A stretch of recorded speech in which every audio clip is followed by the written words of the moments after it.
विकास के जबरदस्त कीर्तिमान गढ़ रहा भारत। पीएम मोदी के नेतृत्व में दुनिया में बजा डंका। मिडिल ईस्ट से यूरोप तक देखते बनती है धमक। $5 ट्रिलियन इकोनॉमी, इसका सपना संजोया है। फ्रेंड्स, भारत $5 ट्रिलियन की इकोनॉमी के लक्ष्य को प्राप्त करे, इसके लिए हमारी सरकार 4 अलग अलग स्तरों पर काम कर रही है। पहला, प्राइवेट सेक्टर के साथ कोलैबोरेशन। दूसरा, फेयर कंपटीशन। तीसरा, वेल्थ क्रिएशन। और चौथा, आर्केड लॉस का डिलीशन।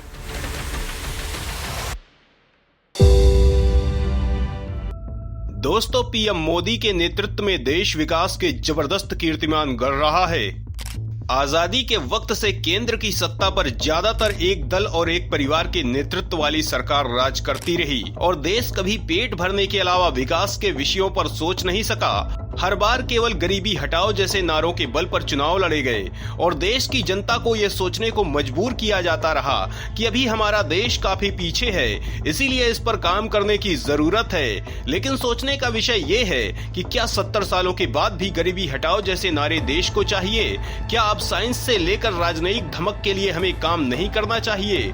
देश कब तक अक्षर ज्ञान की शिक्षा व्यवस्था तक ही सीमित रहेगा? तो दोस्तों, ये वही सवाल थे जिनके जवाब में देश ने नेतृत्व बदल दिया था, जिसके परिणाम भी आज सामने आ रहे हैं। और लोकसभा चुनावों में एक दल ने अपने चुनावी घोषणा पत्र में कुछ ऐसी चीजें शामिल की हैं जो दिखाता है कि देश का नजरिया बदल चुका है और देश अब गरीबी हटाओ जैसे नारों से आगे निकल चुका है और अब दुनिया की महाशक्ति बनने के लिए दमखम दिखा रहा है। दोस्तों, इसी बीच अपनी दमदार नीतियों के लिए दुनिया में विख्यात पीएम मोदी की कैबिनेट के जगमगाते सितारे विदेश मंत्री एस जयशंकर ने कुछ ऐसा कहा है कि दुनिया में बवाल मच गया है। पड़ोसी पाकिस्तान और चीन में भगदड़ मच गई है। यूएन में हंगामा हो गया है। सवाल उठता है कि आखिर विदेश मंत्री ने क्या दावा किया है? लोकसभा चुनावों के बीच किस मुद्दे ने आग लगा दी है? देश की धमक से दुनिया हैरान क्यों रह गई है? तो दोस्तों, इन सवालों के जवाब जानने के लिए वीडियो को आखिरी तक देखिए। देश की बढ़ती धमक के बारे में जानकर आप गदगद हो जाएंगे। दुनिया के हर कोने में अपने नागरिकों के साथ है नई दिल्ली। यूक्रेन, इजराइल या फिर कतर कहीं भी नहीं आ सकती आंच। वहीं पाताल से निकालकर भी दुश्मनों को भेजा जा रहा जहन्नुम। दोस्तों, पीएम मोदी के नेतृत्व में आज देश का जलजला पूरी दुनिया में कायम हो गया है। आज दुनिया के किसी भी कोने में जब देश के किसी भी नागरिक को कोई दिक्कत होती है तो देश की सरकार मजबूती से अपने नागरिक के साथ खड़ी होती है और हर हाल में उसे सुरक्षित अपने घर तक पहुंचाती है। वहीं देश ने वो वक्त भी देखा है जब तमाम मजहबी चरमपंथी देश में दहशत फैला के पाकिस्तान की गोद में बैठ जाते थे और देश की सरकारें लाचार दिखाई देती थी, कोई कार्रवाई उन पर नहीं हो पाती थी। लेकिन आज वक्त बदल चुका है और दुनिया देख रही है कि किस तरह से भारत अपने दुश्मनों को दुनिया के किसी भी कोने से निकाल कर अंजाम तक पहुंचा रहा है। दोस्तों, सवाल उठता है कि देश ने किन किन मौकों पर विदेश में फंसे भारतीयों को सुरक्षित घर तक पहुंचाया है? किन ऑपरेशन को लेकर दुनिया हैरान रह गई? कट्टर देश कतर से कैसे भारतीय नेवी के 8 पूर्व सैनिकों को वापस लाया जा सका? तो दोस्तों, रूस यूक्रेन वॉर में बड़ी संख्या में देश के छात्र फंस गए थे और ऐसी हालात में उनके परिजनों का बुरा हाल था। ऐसे वक्त में पीएम मोदी ने अपने दोस्त पुतिन को फोन घुमाया और छात्रों की सुरक्षा के लिए युद्ध रुकवा दिया और उन्हें सुरक्षित वापस लेकर आए।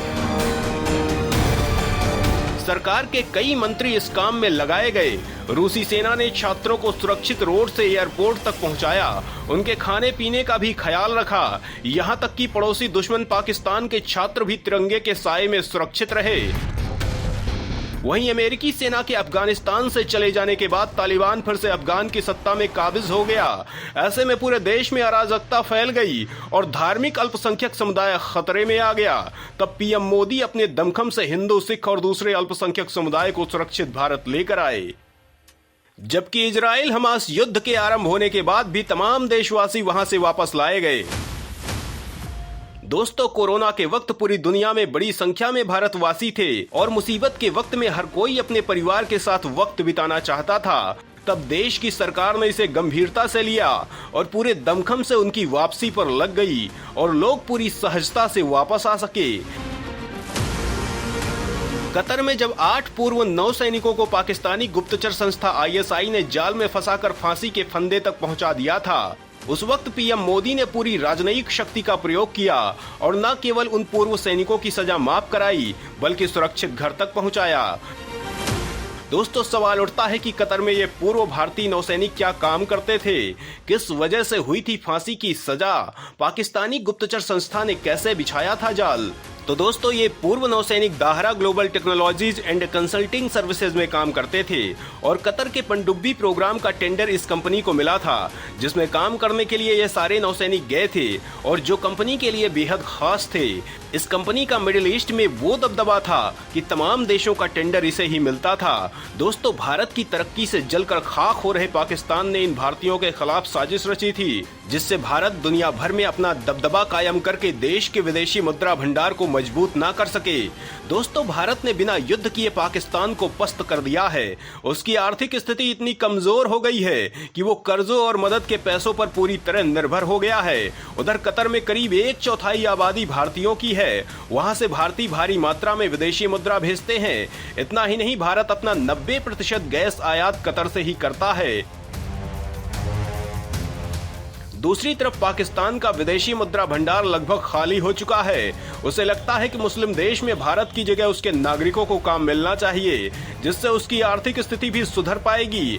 ऐसे में उसने कतर में भारतीयों के प्रति संदेह पैदा करने की नीयत से साजिश रची थी। वहीं पाकिस्तान में पिछले कुछ महीनों से खूंखार आतंकियों का लगातार सफाया हो रहा है। हर बार कोई अनजान व्यक्ति किसी बड़े आतंकी को गोली मारकर मौत के घाट उतार देता है। पाकिस्तान का आरोप है कि ये भारत की खुफिया एजेंसी रॉ के इशारे पर हो रहा है और इसीलिए पाकिस्तान अपना बदला कतर में लेना चाहता था। लेकिन पीएम मोदी ने पाकिस्तानी साजिश को धुआं करके उन निर्दोष नागरिकों को सुरक्षित घर तक पहुंचाया, जिससे न केवल पड़ोसी दुश्मन की पोल खुल गई बल्कि पूरे पाकिस्तान के मुंह में कालिक पुत गई। देश के अंदर आतंकी वारदात को अंजाम देने वाले तमाम पाकिस्तानी आतंकियों को घर में घुसकर मारा जा रहा है। पिछले दिनों लगातार ऐसे 20 से ज्यादा मोस्ट वांटेड आतंकियों को जहन्नुम भेजा जा चुका है और ये सिलसिला लगातार जारी है। दोस्तों, इसके खिलाफ पाकिस्तान UN से लेकर दुनिया भर में गिड़गिड़ा चुका है, लेकिन उसे कोई सुनने को तैयार नहीं है। दोस्तों, इतना ही नहीं, देश के दुश्मन कनाडा से लेकर अमेरिका में भी सुरक्षित नहीं है। मौत हर जगह उनका इंतजार कर रही है।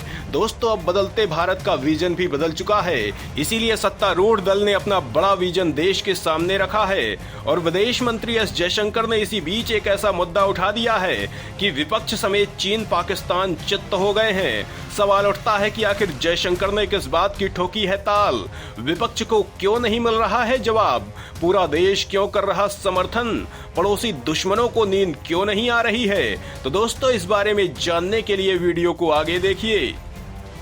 भारत बहुत जल्द बनेगा सुरक्षा परिषद का स्थायी सदस्य। भाजपा ने अपने मैनिफेस्टो में किया बड़ा दावा, विपक्ष पस्त।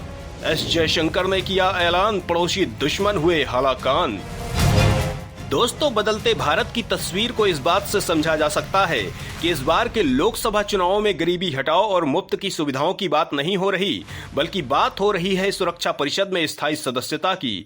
बात हो रही है सेना की बढ़ती ताकत की। बात हो रही है POK वापस लेने की, चीन पाकिस्तान को कुचलने की और अंतरिक्ष से लेके इकोनॉमी के दबदबे की।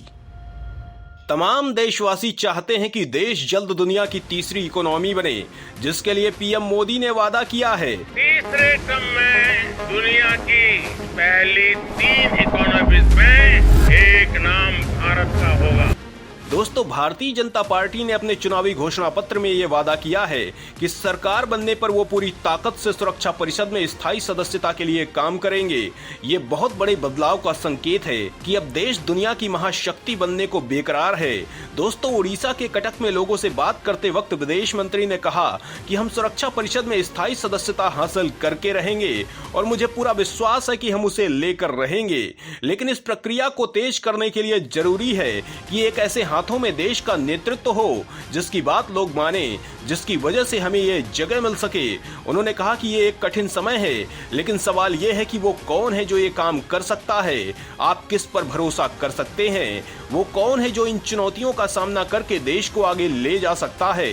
दोस्तों, उन्होंने कहा कि हम इस मामले में तेजी से काम कर रहे हैं। उनका इशारा पीएम मोदी की तरफ था। तो दोस्तों, देश के चुनावों में जब इस तरह के बड़े मुद्दे शामिल होने लगे तो हमें समझना चाहिए कि देश में बदलाव हुआ है और ये बहुत अच्छा संदेश है। आज लोग जानना चाहते हैं कि देश की जीडीपी ग्रोथ रेट क्या है, देश का फॉरेक्स रिजर्व कितना है, पीओके देश में कब शामिल हो रहा है, देश हथियारों के मामले में कितना सक्षम हुआ है और देश की पर कैपिटा इनकम क्या है। तो दोस्तों, ये ऐसे सवाल हैं जो देश की बदलती तस्वीर को बयां करते हैं। अब देश विकास की दिशा में तेजी से दौड़ रहा है, तो आप इस पर क्या कहना चाहेंगे? कमेंट करके जरूर बताएं।